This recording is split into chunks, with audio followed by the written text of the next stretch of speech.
You are looking at the exact moment my 76-year-old grandfather, a man who survived 3 heart attacks and one very grumpy ex-wife, decided that the only reasonable response to an illegally erected fence blocking his private access road was a devastating act of civil disobedience involving 3 tons of least heavy machinery and a pair of very expensive, very protective noise-canceling headphones. The HOA thought they had won.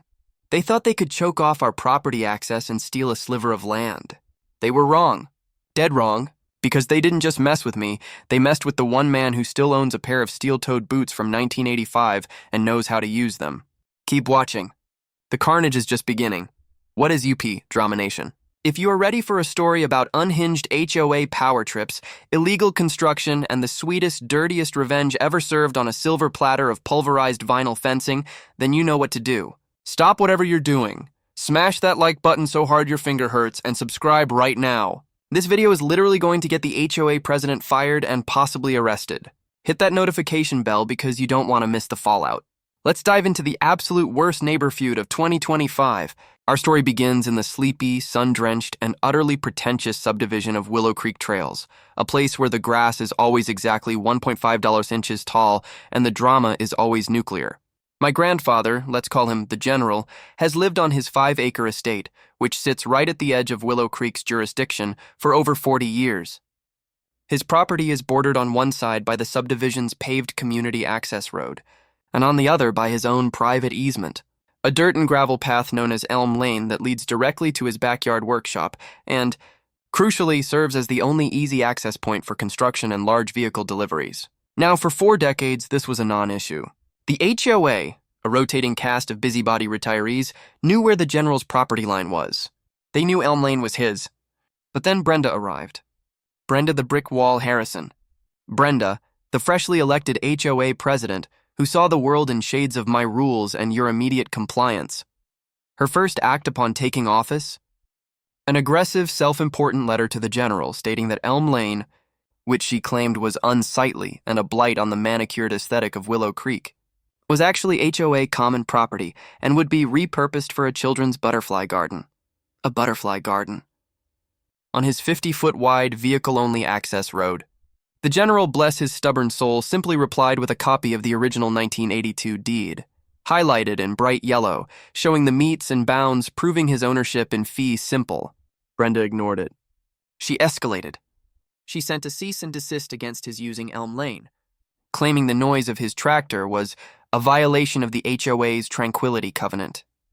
The General responded with a certified letter from his lawyer, citing state land use laws and threatening a massive lawsuit for malicious harassment and clear title interference. This, folks, is where the conflict graduated from annoying paperwork to actual physical warfare. Brenda, enraged by the legal pushback and convinced of her absolute power, called an emergency community improvement meeting. And she didn't just threaten the General's access. She started preparing to erase it. 2 weeks after the lawyer's letter, my grandfather received a cryptic, almost boastful email from Brenda, ceasing the entire HOA board, stating simply, "Improvements to the Willow Creek Trails aesthetic will commence immediately. Enjoy your newly tranquil view." The next morning, a construction crew hired under the HOA's banner showed up.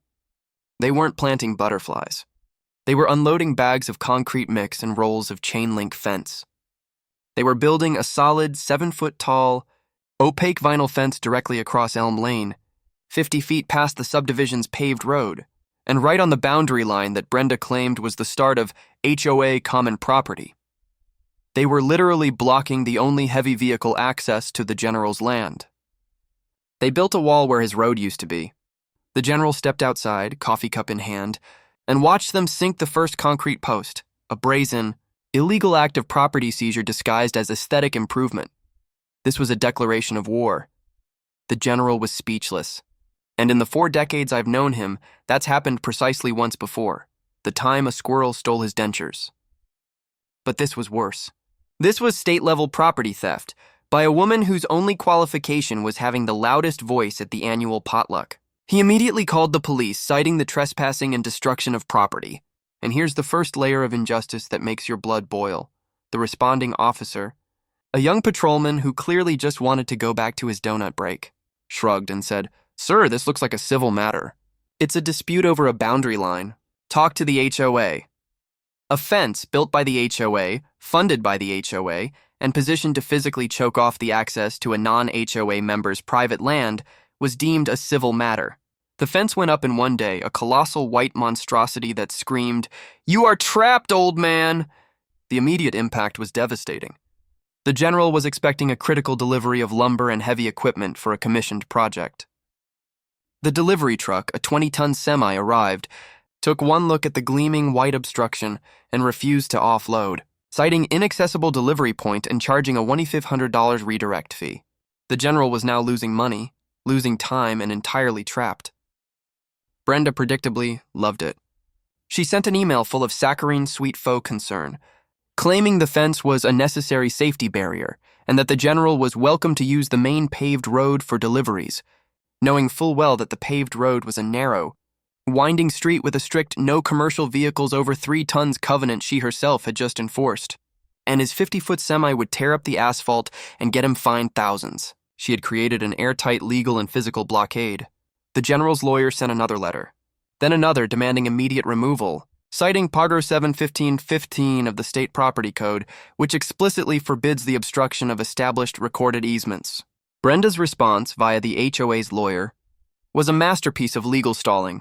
They claimed the general had abandoned the easement through lack of use over the last decade, a patently ridiculous claim given he drove his pickup down it at least twice a week.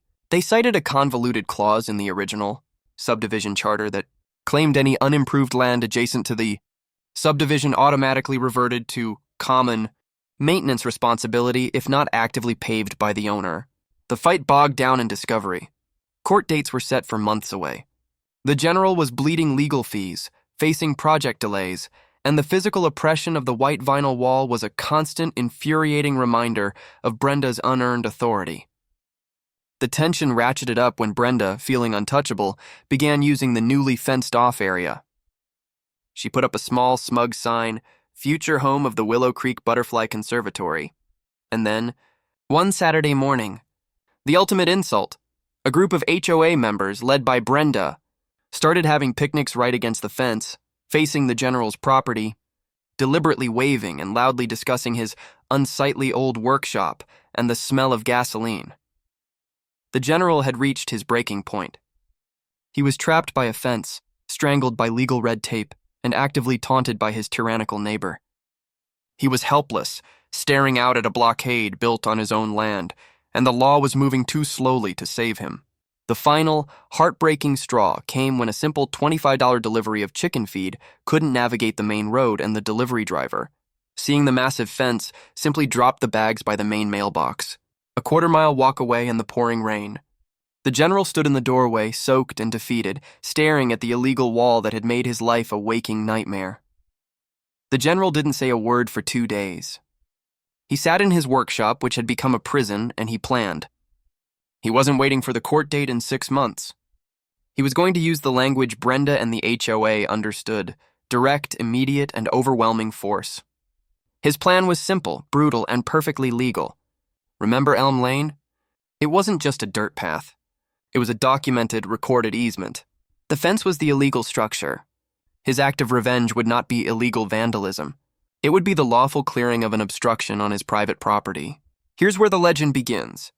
On a crisp Tuesday morning, the general drove his pickup truck 20 miles out of the county to a specialized heavy equipment rental yard.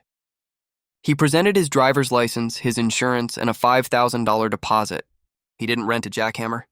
He didn't rent a bulldozer. He rented a gleaming yellow Caterpillar 950 Mainer wheel loader. It's a machine designed to move mountains, or in this case, a 7-foot-tall wall of vinyl oppression.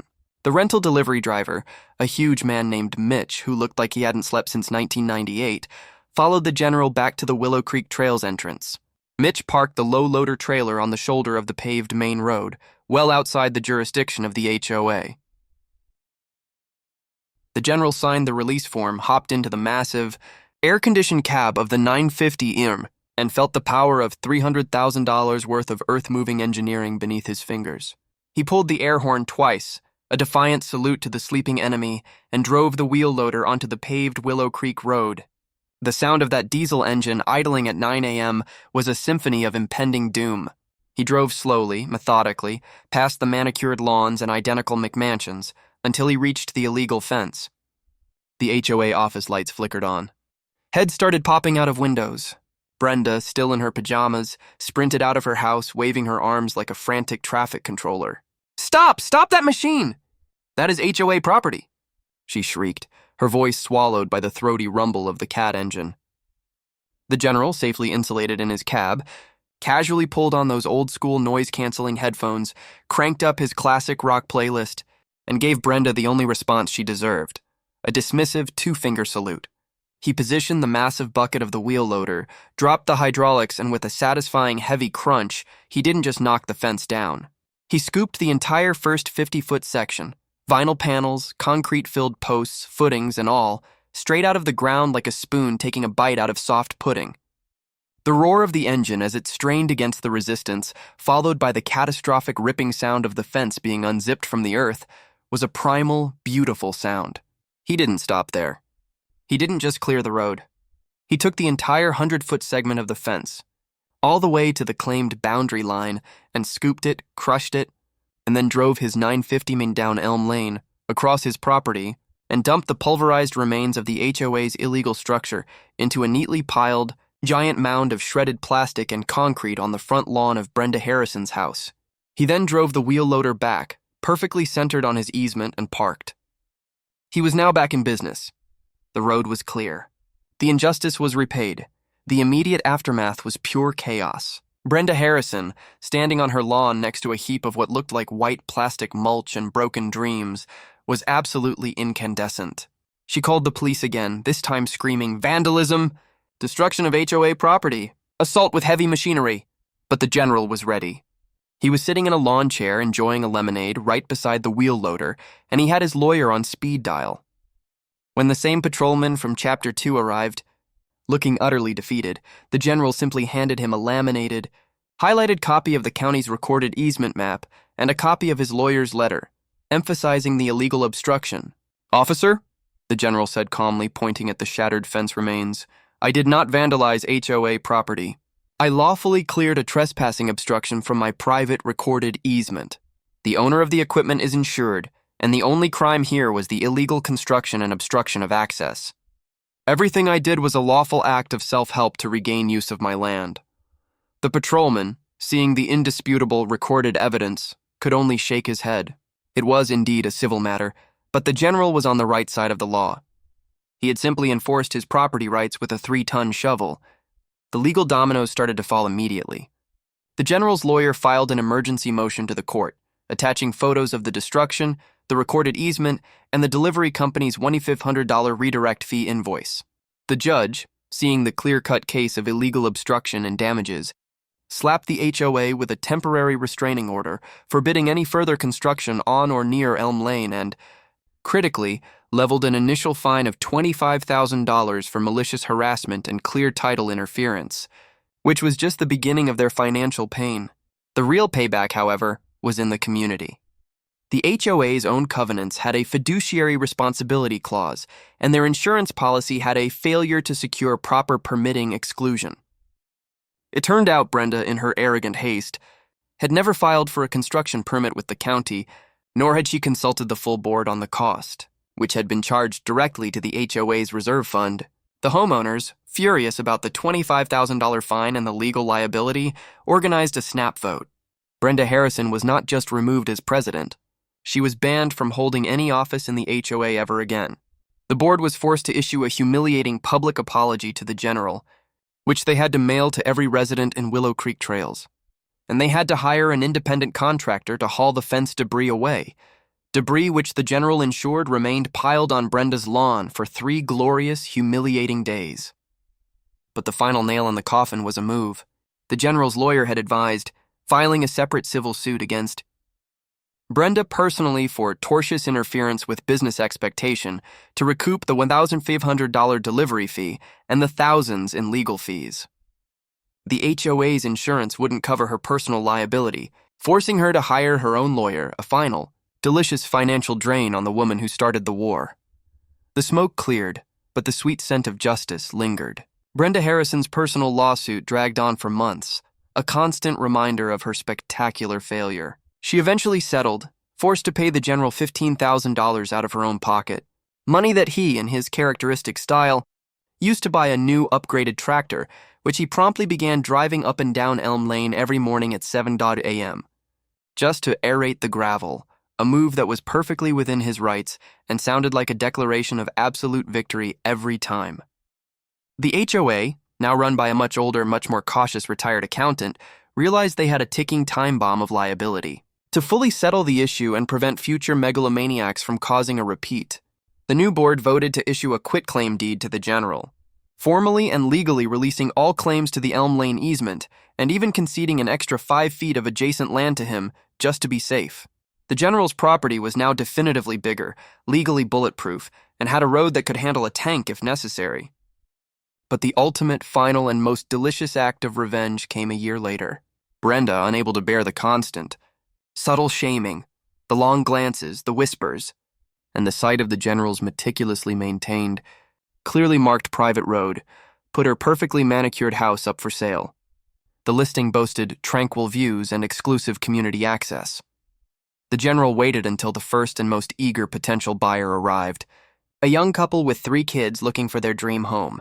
As they stood in Brenda's front yard, discussing the charming neighborhood, the general, completely by chance, happened to be backing his enormous, gleaming yellow wheel loader out of his workshop, right down the fully cleared Elm Lane. He stopped the engine, climbed down, and offered the young couple a friendly smile. "Welcome to the neighborhood," he said. He then handed them a printed copy of the local news article detailing the $40,000 in fines the HOA paid because of the illegal fence incident, and pointed to the wheel loader. "Just wanted to let you know that's my private access road. It's an easement and I use heavy machinery on it all the time. Can get pretty loud." He then pointed toward Brenda's house. "The previous president here, she tried to build a fence across it. Didn't work out so well for her or the HOA's finances." The couple's faces went white. They thanked him stiffly and left immediately. The house sat on the market for 6 more months, its value plummeting as word spread. Brenda eventually sold at a 30% loss, packing up her remaining dignity and moving to a condo downtown, far away from property lines, easements, and the beautiful, terrible sound of a Caterpillar engine at 7 a.m. The general won the land, the money, the legal battle, and most importantly, the war. Elm Lane remains clear, a testament to the power of a good deed and a very large machine. There it is, folks. The complete story of the HOA that met its match in a 76-year-old man and a very expensive piece of construction equipment. If that wasn't the most satisfying revenge story you've heard all year, then I don't know what is. You have to let me know. What was your favorite moment? Was it the $25,000 fine? Or when the general dumped the fence debris right on Brenda's pristine lawn? Drop a comment below and tell me. Don't forget to absolutely obliterate that like button on your way out. Subscribe to the channel for more nuclear neighbor drama. And hit that notification bell so you don't miss the next time someone's HOA tries to start a war they can't win. See you in the next one.